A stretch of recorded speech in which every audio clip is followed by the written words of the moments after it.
Now, why am I in it? And you could have did it. See how I get wrong and because you never apologized. Hey, hi, welcome to my channel. My name is Chastity. Here we talk about beauty, entertainment, celebrities, TV shows, books, movies, and kind of anything else that garners my attention this week. And before we get into this week's video, I want to bring up the book of the week, aka the book I might possibly do a review on in an upcoming video. This week I'm reading, this is kind of an epic love story by Casey Chandler. So if you want to like read the book too along with me and like be a part of like the book review, you know, do that if you want. And today, we're not only going to be talking about the Aaliyah Jay situation that kind of kicked off like this weekend, but just like the Fufu challenge as a whole and my issues with it. Also my issues on both sides, Black American and like the diaspora that seems to hate Black Americans. I want to wind this back even before Aaliyah Jay's video because this has been a challenge on TikTok for a minute. I've not been feeling it just because I know how the internet works. The internet thrives off of negativity. So I know that, and so because the internet thrives off of negativity, when you're making videos like this, trying stuff, it will be a little more advantageous for content creators to be more negative and be a little more over the top. That's basically how the internet works. You see it on YouTube. That is why anti-hauls do so good. That is why drama videos do so good. There is a reason why specific content goes viral. People on the internet literally feed off of negativity. So, of course, with the Fufu challenge, trying food, the videos that you see for the most part on your timeline will be negative. And that's how I was introduced to the challenge. Just really negative videos about people trying fufu and like, again, over the top. I'm aware it's the internet, but like people were really being a little over the top, gagging. People was acting like this was the most disgusting thing they ever tried. And again, I've personally have tried fufu. I don't like it, but I have like specific issues with textures of food. So very mushy things I don't like to the point where like yogurt is a hard thing for me to eat. Even though I like it, it's so difficult for me to enjoy because of the texture. Now, as someone who's a picky eater and has texture issues, I would never get on camera and do those things behind someone else's culture. As a Caribbean American, I understand like the significance of food. Caribbean food means the world to me. You're not gonna get in front of me and disrespect some jerk chicken. That ain't gonna happen. You're not gonna disrespect nothing goat. You're not gonna disrespect any curry. That ain't gonna happen in front of me. So when I saw, African Twitter, African TikTok kind of kick up behind this, I completely understood it. I love my culture's food. It means so much to me. I think it tastes so good. I think everyone should try it.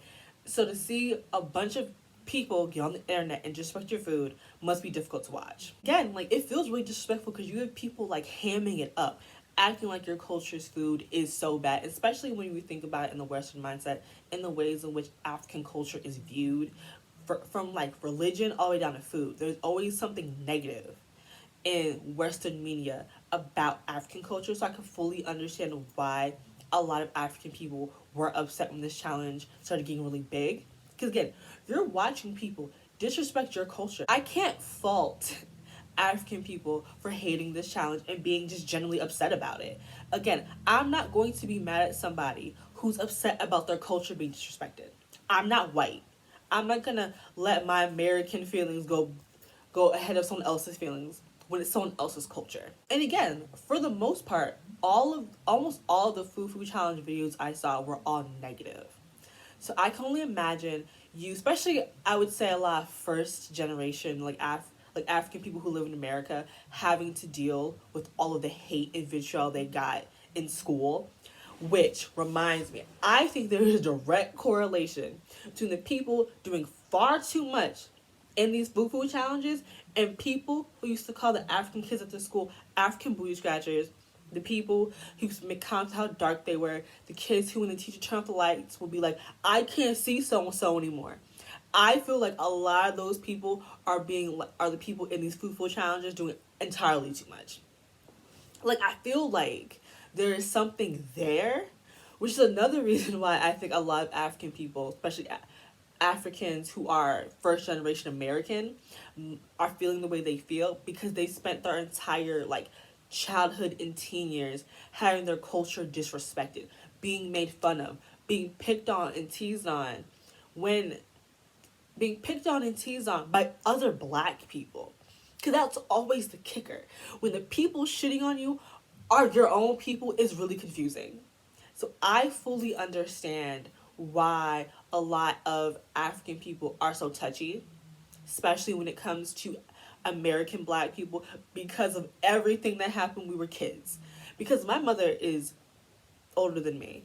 She talked about the fact that they used to refer to African kids as African booty scratchers, and they had mean and disrespectful nicknames for them too back then. And my mom was growing up when it's like the whole like not I think it was like the 70s. So that's when everyone was all pro black and everyone had an afro, and even back then they had issues with African people. Personally, when I first saw this challenge, I was not fucking with it at all. I saw how over the top people were, how disrespectful people were, and it was a no for me. I was like, I'm not really feeling this. This challenge is not for me. I personally don't believe people's cultures should be trends, especially a culture that is so disrespected like African culture. And yes, I'm using African culture as just a broad term because there's so many different cultures there, so many different people there. I can't even get into it, but just know as a whole, African culture is so disrespected, especially the food. I always remember how disrespected African food was, so I can definitely see why a lot of people, again, it just wasn't fucking with this off top. So now let's fast forward to this weekend. Aaliyah Jay posts her Fufu challenge video, and the girls wasn't fucking with it. The girls were not with it. Um, it truly was an ignorant ass video. I unfortunately had to watch it to do this video because I didn't want to go into here blind and just talk on my ass. But the video, I know that she did like cut out some stuff. She does this video with her boyfriend, who is Kenyan himself, and he has stated, I think on Twitter or Instagram, that he has never liked, because every culture has like, so Fufu is like, every culture in Africa that has fufu, they have like their own version of fufu. Everyone's different. Some people, they make it with potatoes, yams, it's all different depending on where you go. Some is pounded. It's all, again, specific to the region. Fufu is different, might have a different name, but they all have something similar like it. He's from Kenya. He never liked the Kenyan version of whatever fufu is. He hated it as a kid. Again, I get texture. I don't like texture fufu. I would never be on camera doing that shit though, but I don't like it. And they're being very, very ignorant, very disrespectful. A lot of the comments made was just of pure ignorance, asking if like African people eat shrimp. Anyways, I think at one point he does refer to the fufu as dog food. Aaliyah Jay actually ended up getting the heat for that comment, even though it was definitely her boyfriend that said it. And I feel bad in that regard that like she's getting dragged for that. She might be getting dragged because it's her video. I think it's because she's a black woman and y'all hold black men accountable. But anyways, so like a lot of really ignorant shit was said in that video. She ended up editing a lot of that out. Twitter gets to dragging, and justifiably so.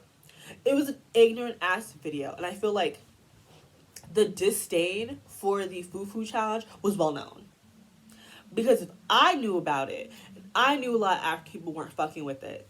You, Aaliyah Jay, whose job is to be on the internet, should also been aware that a lot of people were not cool with the Fufu challenge. I don't understand why we're doing challenges and not doing a little research. So we don't.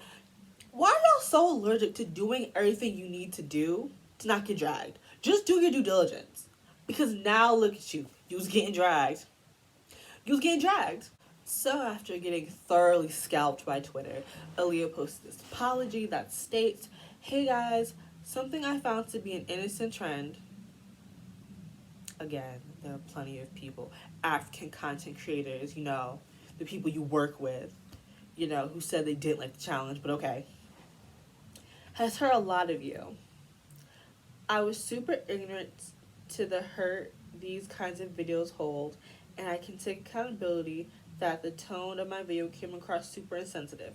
My intentions were never to hurt anyone in this way.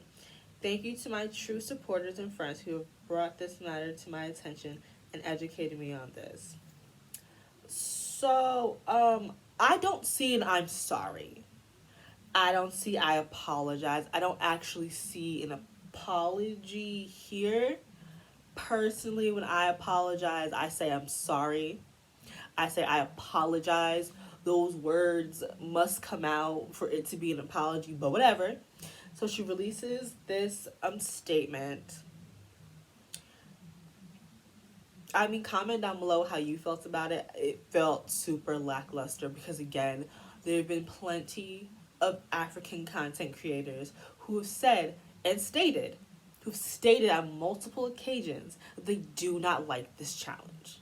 I'm kind of confused how you didn't see that because we're in Rona, so you should be in your house doing nothing anyways. Miss Aaliyah Jay. So I'm confused how you missed the whole, like, Diaspora being like, we don't fuck with this challenge. We don't like it. Again, you're taking accountability, but you never actually like, you never said the words, I'm sorry. So how are you taking accountability if you're not apologizing as well? Now, here's where I have an issue with not Aaliyah Jay, but Diaspora Twitter. How did we go from dragging Aaliyah Jay for being an ignorant ass bitch to y'all tweeting, you Americans? I'm confused why I'm catching stray bullets for what this dummy did. I would like to fully understand why this always happens. That there is a specific person who was being ignorant, who was being dragged, and then it turns into all you Americans. All you Black Americans, and it's just like, what have I done? I didn't get on camera and disrespect your culture, but I'm an ignorant ass bitch. How that makes sense? Personally, I do feel like y'all have a lot of you Black American tweets saved in your drafts, because a lot of the time, if you ever notice when Black Americans are getting dragged, there'll be tweets that don't make any goddamn sense. Like, the tweets have nothing to do with the actual situation, but it's still a tweet attacking a Black American because they've been waiting to do this for weeks. I'm convinced y'all hate Black Americans that much that y'all wait for any of us to mess up, and then it's you're pulling these tweets out the drafts. Because I was confused how, again, there's a subsection of the internet who's doing this, but the issue is Black Americans as a whole. I wasn't doing this. I've never referred to someone as an African booty scratcher. I've never made fun of someone for being dark skinned. Like, I ain't do that. But somehow I get on the timeline and bullets get shot at me. I hate when y'all do this. I like, y'all have an issue with one Black American person. Now we're all scum of the earth. This is where it's like, you know how I was talking about, like, the bullying earlier and why y'all are sensitive? Now it's time for y'all to go to therapy and unpack this shit. And unpack your hate for Black Americans. Because now you've lost me. Because, again, I get dragging the people in these videos. I get dragging Aaliyah Jay. But what does the rest of Black America have to do with what these people are doing? Your anger is being projected, and you gotta cut it out. You need to go get talk space and unpack these feelings and leave the rest of Black Americans alone. This is the thing I absolutely hate about Twitter, is the diaspora wars, where it's like this unnecessary hate, and like, it's like, because at the end of the day, we're all Black. We are all Black. The ships just dropped us off at different places, but somehow we're fighting with each other for stupidity. This was so stupid. This is such a dumb reason for y'all to drag Black Americans, but if y'all was gonna do it over electric tea kettles, y'all was gonna do it over anything. Honestly, y'all was gonna drag us for anything. Because I'm just like, how did it go from Aaliyah Jay, a dummy bitch, to fuck you, Black Americans. Like, I didn't do nothing to nobody. I came on here, I was here to drag Aaliyah Jay right there with you. And now I'm getting dragged for existing because the ships left me someplace different? Like, this whole diaspora war bullshit is so stupid. I'm sick of it. I'm tired of it. Every, like, 3 to 6 months, y'all just going at it with each other. A lot of times, again, your points are, like, full of classism and elitism, and you definitely just hate Black Americans. Please unpack that. What has all of Black America done to you? Like, every single Black American person has really done you that dirty. Me too, me included. Like, we've all fucked you over. No, we haven't. Please unpack your trauma with somebody who's a licensed professional. Because you getting on Twitter and projecting is weird. It's weird. Again, I got being upset about the challenge, but now it's all Black Americans. No, leave me out of this. I ain't do nothing to you while I'm making straight bullets on Twitter. So yeah, that's pretty much it. I just want to quickly just talk about this topic because I found the whole situation, like, stupid. Like, fascinating and stupid. Like, Aaliyah Jay should never make the video that I didn't know this was so sensitive, cool, sure, whatever. Social media person who's unaware of what's happening on the internet, okay. And again, it's like how this somehow turned into a diaspora war. It gives weird. Can we please cut the diaspora wars alone? It's bad enough on Twitter. It's over on Clubhouse now. Let's just stop. Can we? If you have an issue with a specific section of Black Americans, the issue should stick with those people who are doing that thing and not be all Americans. Not all Black Americans. Let's stop projecting. Let's not stop doing that, okay? Because, again, people who seem to understand, like, stereotypes and all that shit when it's done to their specific group, and then they do it to everyone else. Does that make sense to you? No, it doesn't. So yeah, that's pretty much it. Don't forget to like, comment, and subscribe, and I will see you guys in my next one. Sorry this video was also, like yesterday's video, just really disjointed and, like, combobulated. No notes, just vibe. My video for tomorrow is definitely more structured, though. It's about fanfiction and fanfiction tropes, so I don't know if y'all are interested in that, but I put a lot of work into that video, and I can't wait for it to come out and see how those of you who do care about that type of stuff feel about that video. So again, I think that's pretty much it, and I will see you guys in my next one. Bye, guys.